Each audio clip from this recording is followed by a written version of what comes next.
এজন ৰজাৰ 4জনী পত্নী, ডাঙৰজনীৰ নাম কায়া, দ্বিতীয়জনীৰ নাম কাঞ্চন, তৃতীয়জনীৰ নাম কামিনী, চতুৰ্থজনীৰ নাম কৰুণা। আটাইতকৈ বেছি মৰম কৰিছিল কায়াক। ইমানেই বেছি ভাল পায় যে ৰজা য'ত যায় কায়াক লগত লৈ যায়। আৰু কায়াৰ সজাবৰ পৰাবৰ কাৰণে যিমান ধন সোণ লুটি পুটি আনে চব কায়াত খৰচ কৰে। চব কায়াক ইমান ভাল পায়। কেতিয়াবা কেতিয়াবা ক'ৰবাত কিবা বিশেষ ফাংচন থাকিলে কাঞ্চনক লগত লৈ যায়। আৰু কাচিত ক'ৰবাত কিবা গাঁৱে ভূঞে বা তেওঁলোকৰ কিবা সম্পৰ্কীয় ঘৰত কিবা অনুষ্ঠান হ'লে তালৈ কামিনীক নিয়ে। কিন্তু কোনো দিন চকু পাৰি কৰুণাৰ ফালে নাচায়। কৰুণাক দেখিবই নোৱাৰে। দিন ভাগৰিছে, ৰজাৰ বয়স হৈ আহিছে আৰু এদিন উপলব্ধি কৰিলে মই বেছি সময় জীয়াই নাথাকোঁ। ভয় কৰিছে মোৰ মৃত্যু হ'ব এতিয়া। কায়াক মাতি ক'লে, কায়া, জীৱন্ত অৱস্থাততো তোমাক মই খুব প্ৰেম কৰিছিলোঁ। তোমাক যি লাগে বুলি কোৱা তাকে দিছিলোঁ। তোমাক সজাবৰ পৰাবৰ কাৰণে বিভিন্ন দেশ আক্ৰমণ কৰি ধন সোণ লুটি আনিছিলোঁ। আজি মই অনুভৱ কৰিছোঁ যে আৰু মই বেছি সময় জীয়াই নাথাকিম। কিন্তু সেই কায়া, মোৰ অকলে যাবলৈ ভয় লাগিছে। তুমি মোৰ লগত যাবানে নাই? কায়াই কৈছে, মই নাযাওঁ। তুমি মোক সজালা পৰালা তোমাৰ কথা, মই কিন্তু তোমাৰ মৃত্যু হ'লে তোমাৰ লগত যাব নোৱাৰোঁ। ডাইৰেক্ট কথা। কাঞ্চনক মাতিলে, শুনা কাঞ্চন, দেখিছা তোমাৰ বাইদেউৰ কথা, গোটেই জীৱনটো তোমালোকতকৈ বেছি ভাল পাইছিলোঁ। আৰু এই কায়াৰ কাৰণে মই গোটেই খৰচ কৰিলোঁ তেওঁক সজাবলৈ পৰাবলৈ। আজি যেতিয়া ক'লোঁ মোৰ মৃত্যুত তুমি মোৰ লগত যাবানে, তোমাৰ বায়েৰাই ক'লে একে আষাৰতে ক'লে নাযাওঁ বুলি। কাঞ্চন, তুমিতো যাবা? কাঞ্চনে কৈছে, মহাৰাজ মইতো আপোনাৰ মৃত্যুলৈহে চাই আছোঁ। মানে আপোনাৰ মৃত্যু হ'ব, মই বেলেগলৈ পলাই গুচি যাম। বোলে সেইটোহে হ'লনে? তোমাক দেখোন মই নিছিলোঁ য'ত ত'ত ফাংচন চাংচনবিলাকত। বোলে নাই, সেইবিলাক বুজি নাপাওঁ, মই তোমাৰ মৃত্যুলৈ চাই আছোঁ খালি। তোমাৰ ইফালে যাবা তুমি আৰু মই বেলেগলৈ পলাই যাম। তেতিয়া কামিনীক মাতিলে, কামিনী, শুনিছানে নাই দুইজনী বায়েৰাৰ কথা? এই দুজনীক মই ইমান মৰম কৰিছিলোঁ, তোমাতকৈ বেছি কৰিছিলোঁ, কিন্তু আজি তেওঁলোকে মোক ডাইৰেক্ট মানা কৰিলে। কামিনী, তুমি নিশ্চয় মোৰ লগত যাবা? কৈছে, যাম, কিন্তু শ্মশানলৈকেহে যাম। তোমাক ইফালে চিতাত উঠাব, ময়ো লাহেকৈ ঘৰলৈ আহিম। অ' সেইটোৱে হ'লনে? মোৰ লগত নোযোৱা তাৰমানে? বোলে নোৱাৰো যাব। এতিয়া কৰুণাক কেনেকৈ সোধে? জীৱন্ত অৱস্থাত কৰুণাক এলাগি কৰি ৰাখিলে। কোনোদিন কৰুণাৰ ফালে চোৱাই নাই, মাত বোলে নাই, মাত বোল বন্ধ। কৰুণা নিজে আহিছে চুচুক চামাককৈ আৰু কৈছে, মহাৰাজ এবাৰ মুখটো সুধি চাওক। বোলে মই কোনটো নাকেৰে মই তোমাক সুধিম? মোৰতো লাজ এটা আছে। তোমাক মই জীৱন্ত অৱস্থাত কোনোদিন ভালকৈ মাত এষাৰ দি নাপালোঁ, আৰু এতিয়া মই কেনেকৈ সুধিম তোমাক যে মোৰ লগত যাবানে বুলি? কৰুণাই কৈছে, মহাৰাজ আপুনি মোক নুসুধিব পাৰে, মোক নাচাব পাৰে, নামাতিব পাৰে, কিন্তু মই আপোনাক কথা দিছোঁ, আপোনাৰ লগত মই যাম, মইহে যাম আপোনাৰ লগত। তেতিয়াহ'লে কোন এই কায়া, কোন এই কৰুণা, কোন এই কাঞ্চন, কোন এই কামিনী? কায়া হৈছে আমাৰ শৰীৰটো। এই শৰীৰটো সজাবৰ পৰাবৰ কাৰণেই আমি বিভিন্ন সময়ত অনীতিৰ দ্বাৰা, দুৰ্নীতিৰ দ্বাৰা ধন টকা পইচা সংগ্ৰহ কৰি আনিছোঁ, কেৱল এই শৰীৰটোক সুখ দিবৰ কাৰণে। মৃত্যুৰ সময়ত ই আমাৰ লগত নাযায়, ইয়াতে পৰি থাকিব। ইয়াৰ তিনিটাই শেষ অৱস্থা বুলি কৈছে, বিষ্ঠা, পলু আৰু ছাই। যদি পেলাই দিয়ে, পোক পৰুৱা জীৱ জন্তুৱে খাই পেলাই বিষ্ঠা কৰি উলিয়াই দিব। যদি পুতি থয়, পলু হ'ব। যদি জ্বলাই দিয়ে, ছাই হ'ব। গতিকে কায়া শৰীৰটো। কাঞ্চন হৈছে আমাৰ সা সম্পত্তি, ধন সোণ। কাঞ্চনৰ শব্দটো সোণ, অলংকাৰ। কাঞ্চনে কৈছে, মই তোমাৰ মৃত্যুলৈ চাই আছোঁ মাত্ৰ। মৃত্যু হোৱাৰ লগে লগে বেলেগলৈ পলাই যাম। আপোনাৰ নামত যিমানবিলাক ধন সম্পত্তি টকা পইচা আছে, আপোনাৰ মৃত্যুৰ লগে লগে এয়া আপোনাৰ উত্তৰাধিকাৰীলৈ, নমিনীলৈ গুচি যাব, হস্তান্তৰ হৈ যাব লগে লগে। আপোনাৰ মৃত্যুৰ পাছত আৰু আপোনাৰ নামত নাথাকে একো। চিধা বাপেকৰ আছিল যদি পিতেকলৈ যাব, পত্নীলৈ যাব, পত্নীৰ আছিল যদি কাৰোবালৈ যাব, আল্টিমেটলি তেওঁৰ নামত নাথাকে, বেলেগলৈ গুচি যাব। কামিনী হৈছে মিতিৰ কুটুম, গাঁৱৰ মানুহ। ক'লৈকে যায়? এই চিতাত উঠোৱালৈকে। কুচি কাটি থাকোঁতে কথা পাতিব, বেচেৰাটো বৰ ভাল আছিলে, গুচি গ'ল নহয়।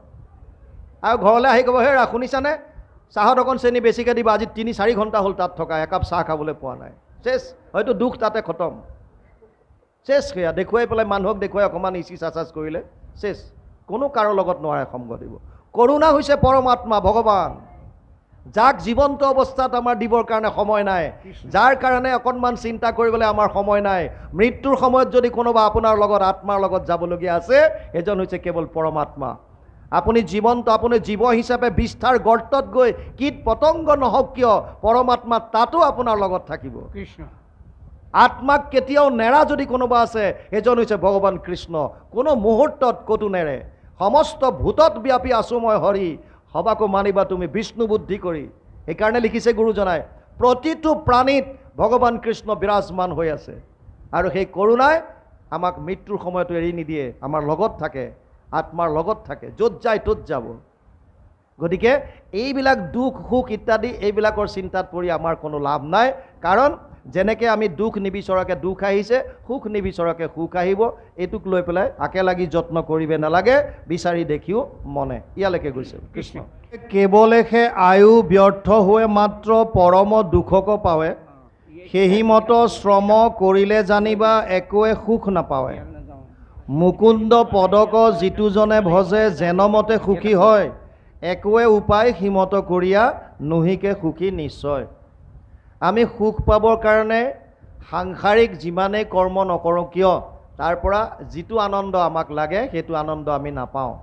আনন্দটো কিয় বিচাৰোঁ বস্তুটো আগতে বুজি লওক। চাওক, পৃথিৱীত 600 পৰা 700 কোটি মানুহ আছে বৰ্তমান। কাৰো লগত কাৰো মিল নাই, এজনৰ লগত এজনৰ মিল নাই। আপুনি এখন পথাৰত 1000টা গাই পোৱালি এৰি দি তাৰ লগত যদি গাই কোনোবা এজনী এৰি দিয়ে, বাকীবিলাকে গাখীৰ খাবলৈ আহিলে লঠিয়াই দিব, নিজৰ পোৱালিটো আহি খালে চেলেকি থাকিব, পাতি দিব। কিয়? চিনি পায়। এজোপা গছত 1000টা ফল থাকিলে এই ফল 1000 পাৰি লৈ আপোনালোকে যদি চায়, এটা ফলৰ লগত এটাৰ মিল নাই। বাকী বাদ দিয়ক, এজন মানুহৰ এই 5টা যি ফিংগাৰ প্ৰিণ্ট, ইয়াৰো কাৰো লগত কাৰো মিল নাই। এই বুঢ়া আঙুলিৰ এইখন জেগাও চবৰে বেলেগ বেলেগ। ইমান বৈষম্যতাৰে ভৰা এখন সংসাৰত এটা বস্তুৰ মিল আছে, সেইটো হৈছে আমাক সকলোকে আনন্দ লাগে, চবকে আনন্দ লাগে। চোৰটোৱে চুৰ কৰিবলৈ গৈছে কিয়? আনন্দ বিচাৰি। পুলিচে তাক ধৰিবলৈ গৈছে কিয়? আনন্দ বিচাৰি।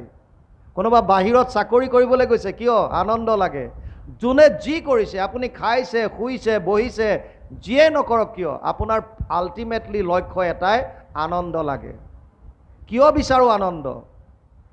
চাওক, প্ৰত্যেক বস্তু নিজৰ মূললৈ যাব বিচাৰে। মই কোন? মই আত্মা। মোৰ মূল কি? পৰমাত্মা।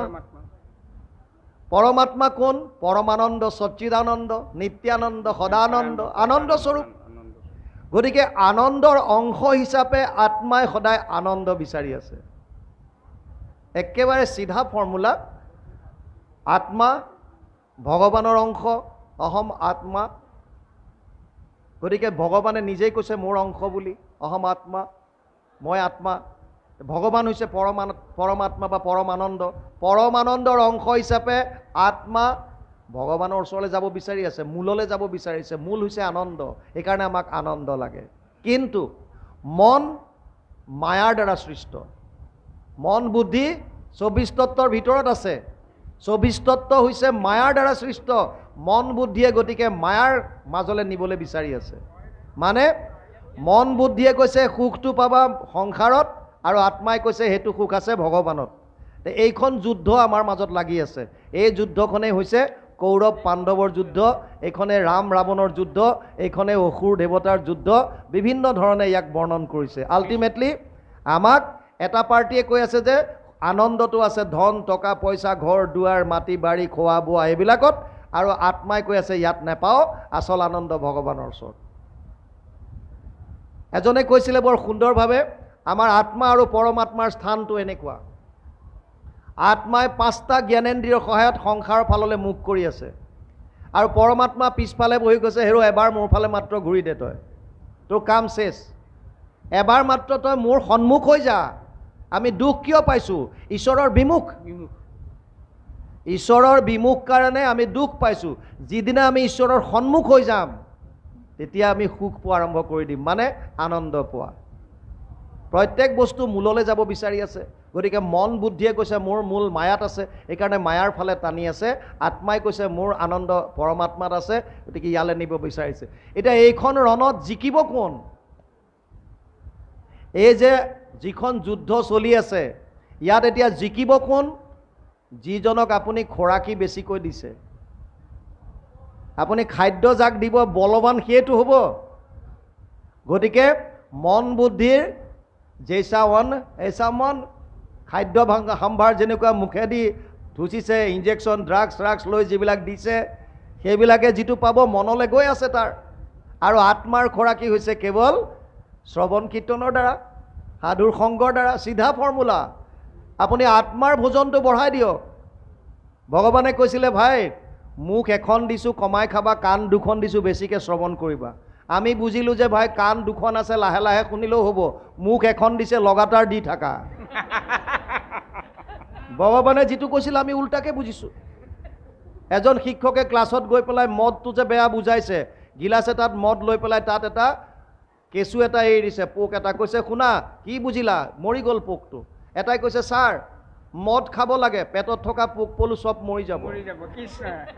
চাওক যাৰ যেনেকুৱা দৃষ্টিকোণ, আপুনি কেনেকৈ বুজিছে এতিয়া ঘটনা সেইটো। আৰু এইটো ইণ্টাৰেষ্টিং কথা, বুজাটো চাওক, পিছত মোক দুখ নিদিব। এবাৰ ব্যাখ্যাকাৰ এজনে ক'লে যে ভাই এই মায়াৰ কথা ওলাই থাকোঁতে ক'লে যে মায়াক ত্যাগ কৰিবা আৰু শান্তিৰ লগত থাকিবা।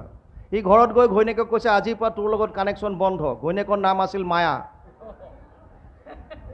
তেতিয়াহ'লে কৈছে মোক শান্তিৰ লগত থাকিবলৈ দিছে, ঘৰত কাম কৰা বাইজনীৰ নাম শান্তি। ঘৈণীয়েকে কৈছে এইবিলাক ক'ত শিকি আহিছা তুমি ন? বোলে ব্যাখ্যাকাৰে কৈছে। কোন ব্যাখ্যাকাৰ? মোক লৈ বোলা। ব্যাখ্যাকাৰে কৈ পঠিয়াইছে মায়ালৈ।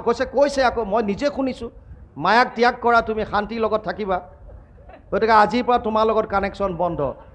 এইবিলাক বুজি নাযাব। বোলে আহিছিল বিশ্বনাথ চাৰিআলিৰ পৰা কৈ গৈছে, এই এনেকুৱা ঘটনা কৈ গ'ল, দিগদাৰ লাগিছে।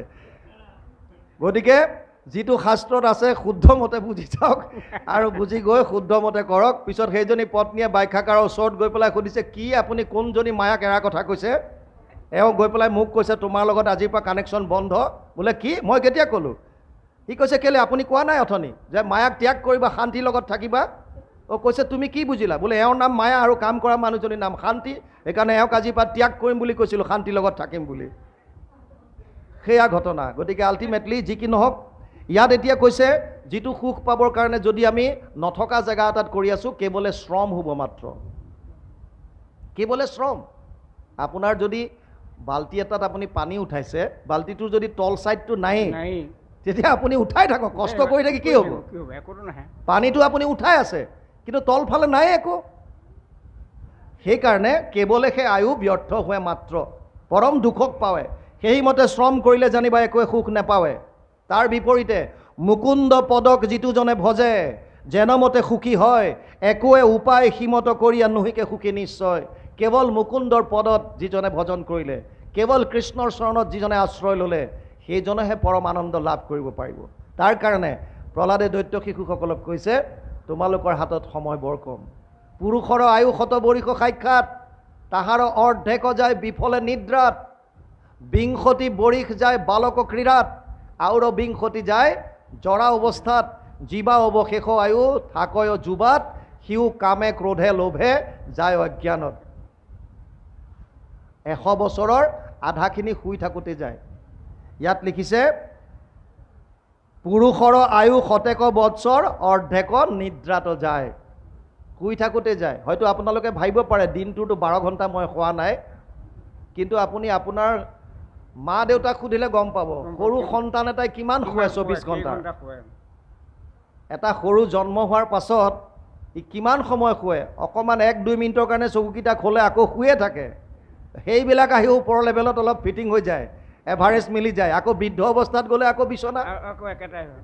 আল্টিমেটলি আমাৰ এভাৰেজ যদি মিলাওঁ, বাল্যকালত কিমান শুলে, বৃদ্ধ অৱস্থাত কিমান শুলে, যুৱ অৱস্থাত অকণমান ইফাল সিফাল হ'ব পাৰে, কিন্তু হ'লেও আল্টিমেটলি আধাটো শুওঁতে যায়। শাস্ত্ৰৰ কথা ভুল হ'ব নোৱাৰে। শাস্ত্ৰত লিখিছে অৰ্ধেক নিদ্ৰাত যায়। তাৰপিছত লিখিছে কিছু ফল নাই ৰাত্ৰিত শয়ন কৰিয়া থাকে সদায়। শুই থাকোঁতে গৈছে বালক কালৰ পৰা জানা যায় বিংশতি বৰিষ মানে 20 বছৰ বাল্য অৱস্থাত যায়। নানা ক্ৰীড়াৰত নুগুচে মনতে পুৰুষে তাক নেজানে। খেলা ধূলা কৰাৰ মাজেৰে পাছ কৰি দিওঁ, আয়ু যায় ব্যৰ্থে, যুৱা পাইলে আশী, পাছৰো বিংশতি যায়, অসমৰ্থ বইলে বল দূৰ গ'লে কিছু তাৰ ক্ষমা নাই। বৃদ্ধ অৱস্থাটো 20 বছৰ গুচি যায়, যুৱ অৱস্থাত যিকণ আয়ু থাকে তাকো কাম ক্ৰোধ লোভ মোহত পাৰ হৈ যায়। তথাপিতো মন পূৰণ নযায়, শৰীৰত বল নাই আকুল ব্যাকুল, লাখুটিক ধৰি আনে দ্ৰব্য সৰ্বদাই, বলৱন্ত কাল তাহাক পুৰিবে নপাৰ একো কালে, শিশৱ বৎসৰ এহিমতে যায়, বিষয় মিছা জঞ্জালে।